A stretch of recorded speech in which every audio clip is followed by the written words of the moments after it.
Music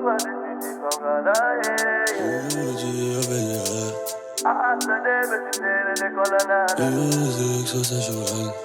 No, ya want, baby, you know ya want. I'm thinking, Baba, I just met this beauty from Ghana, yeah. I asked her name and she said, Salut les divas. Alors pour aujourd'hui je vais m'axer sur tout ce qui est morphologie et également colorimétrie.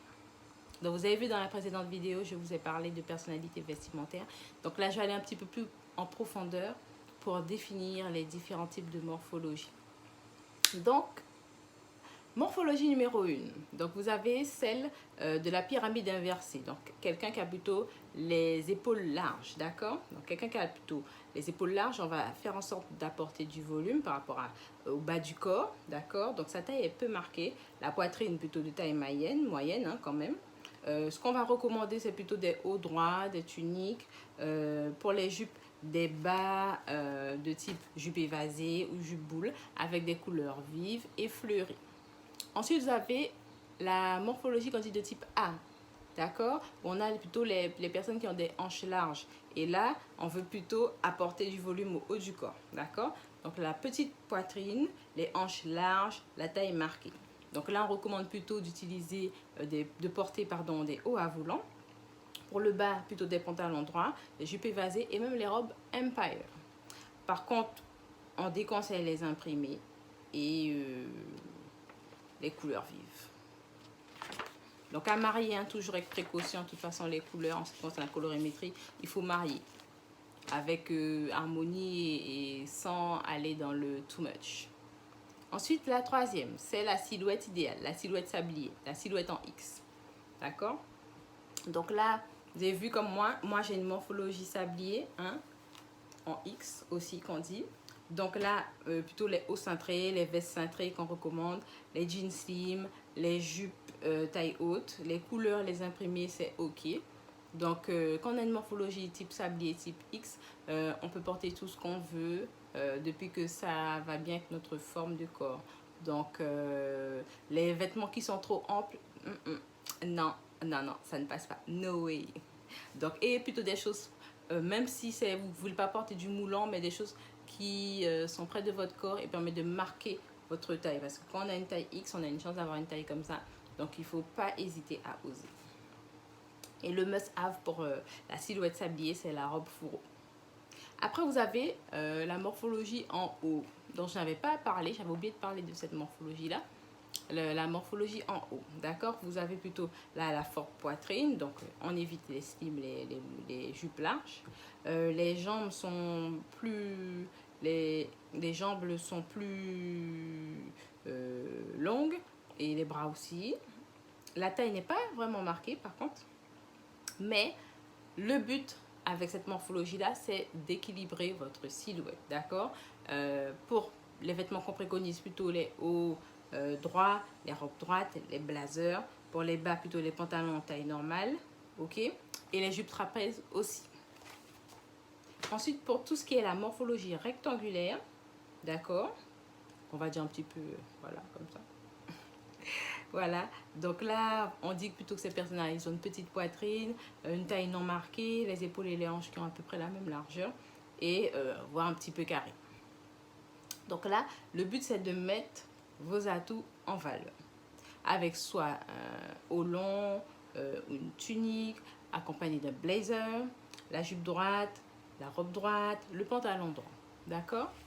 Alors maintenant, je vais plutôt parler, je ne vais pas oublier par contre de parler des colliers. Donc en fonction des types de colliers, donc ça permet d'aider dans votre look, que ce soit les vêtements que vous ayez qui soient décolletés, les chemises, les cols en V, les cols bateaux, les cols carrés, les cols en rond, les cols roulés. Par exemple, si vous avez des vêtements sans bretelles, vous pouvez porter les ras de cou qu'on appelle les chokers. Vous pouvez porter ça. Si vous avez par exemple un haut dos nu, vous pouvez par exemple porter un pendentif fin. Vous avez un col en V, vous pouvez prendre un collier avec un pendentif. Si vous avez une chemise, vous pouvez prendre un ras de cou. Si vous avez un décolleté, vous pouvez prendre un collier qu'on dit de type pinasse. Ensuite, les hauts drapés, plutôt des pendants d'oreilles pour accompagner, d'accord? Les cols bateaux, plutôt un collier long qui est doublé. Le col carré, un collier plutôt de forme rectangulaire.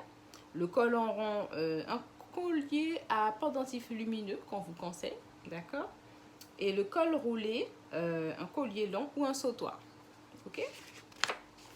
Alors, maintenant pour la colorimétrie. La colorimétrie fait partie du thème de l'harmonie vestimentaire. C'est le fait d'allier votre morpho, mais également tout ce qui concerne la couleur, le teint. Ok?